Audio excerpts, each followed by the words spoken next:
Well, what do we have here? So I finally pulled the trigger. The exhaust manifold on Spike is cracked, and this is kind of the last naturally aspirated power adder that we can get for the 2tr engine before we got to get into doing something way different for performance. I sucked it up, spent the cash, and ordered this. So looks like we got some sort of an EGR connection pipe. Ooh, shiny. Well, Doug Thorley tri-Y header. I used the Doug Thorley tri-Y design on the 22RE motor that was in Stomper for years.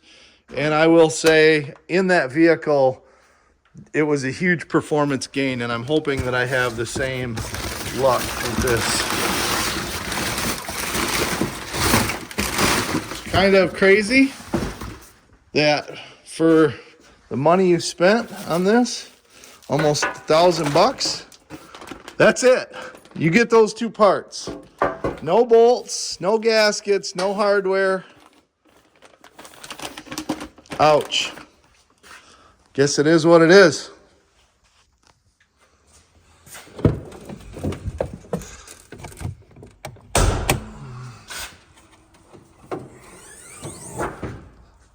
Let's get started. So we started by removing the air box top, unplugging the mass airflow sensor, undoing the pipe. Now we're going to pull the air box itself just to give you more access, make things easier to reach around. And then we'll start disconnecting the exhaust bolts. And with the air box out of the way, we got a much clearer shot to get to all the hardware here.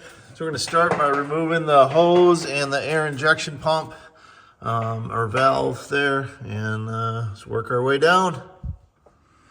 So far, I removed the little horseshoe tube here that was hooked from the air injection pump over to the manifold, and then I removed the exhaust heat shield for around the header. My bolts or nuts in this case were pretty tore up. I ended up using an extraction style socket, which is like serrated teeth in there. You hammer on for a couple of them. Northern truck, always been a salt climate truck, so that happens, but not going too bad. Now that I have that done, probably going to go ahead and remove the bolts at the output flange for the header there. We'll get those taken off, and then we'll lastly remove the bolts that are holding the manifold, the cylinder head. And then once we get them all off, hopefully we can slide that thing up and out of there in some fashion or another without having to mess around with the upper radiator hose or these AC lines. We'll see. I will say I did go through the wheel well on the passenger side here to get to some of the hardware. That was much easier. I don't know if it'll be as easy on a truck if it still has the factory suspension in place as I'm having luck, but so far this isn't going too terrible. So I've removed all of the bolts from the manifold, and I couldn't get it around this valve for the air injection.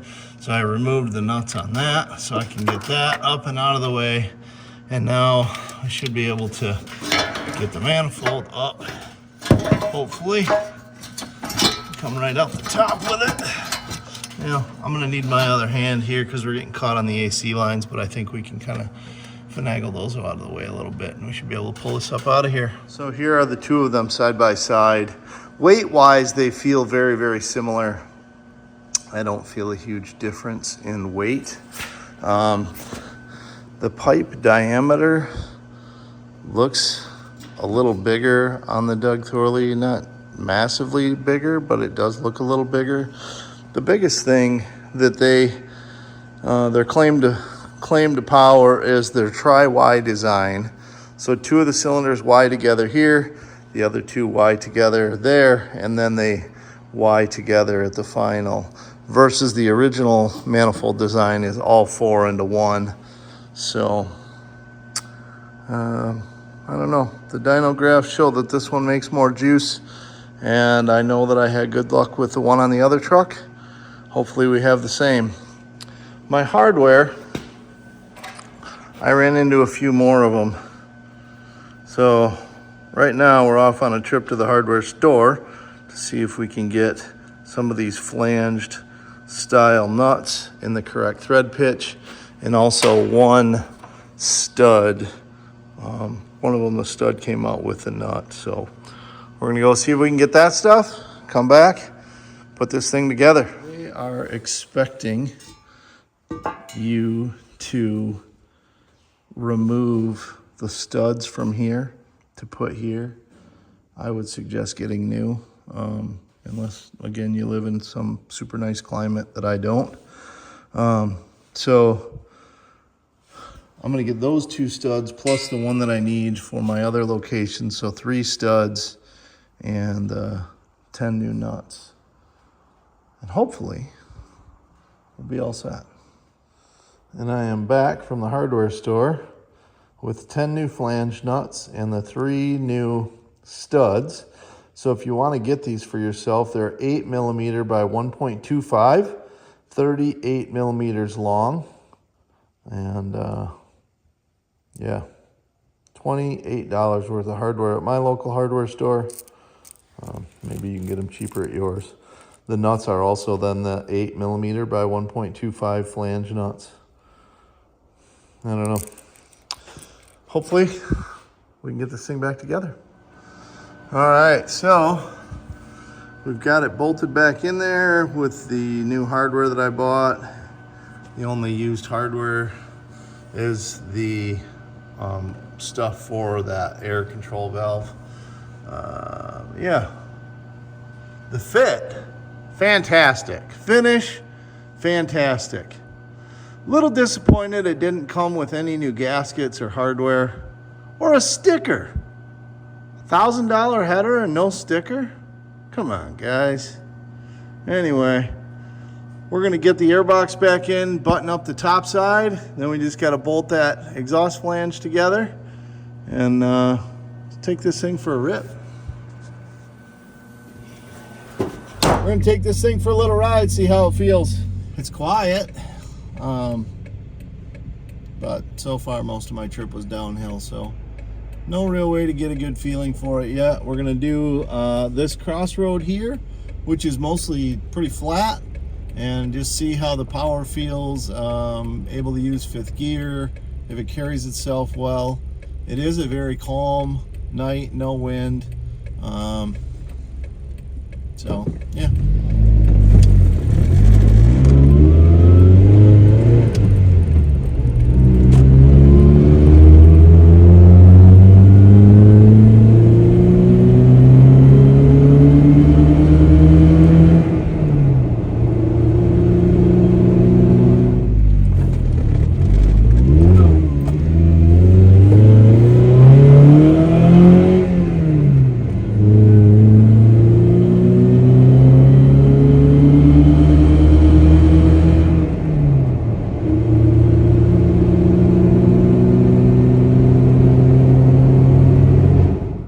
So I gotta say, the truck drives a lot better. It feels like the torque curve or the power curve is very smooth and linear the whole way.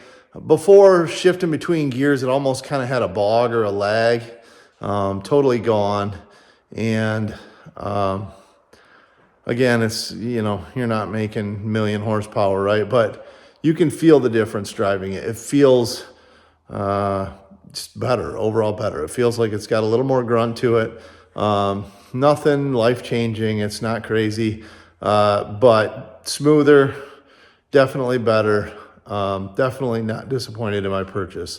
It works just like I thought it was going to work. It does exactly what I was hoping it was going to do. The fit was fantastic. The finish was fantastic. Overall build quality, just great. Like I said, if they were to throw in some gaskets and a little bit of hardware, maybe a sticker, ooh, that'd be a 5 out of 5 stars, you know? Probably like a 4.8 out of 5. Just a little bit disappointed. Overall, super happy, glad I bought it, and I'm sure you wouldn't be disappointed to use one on your truck either.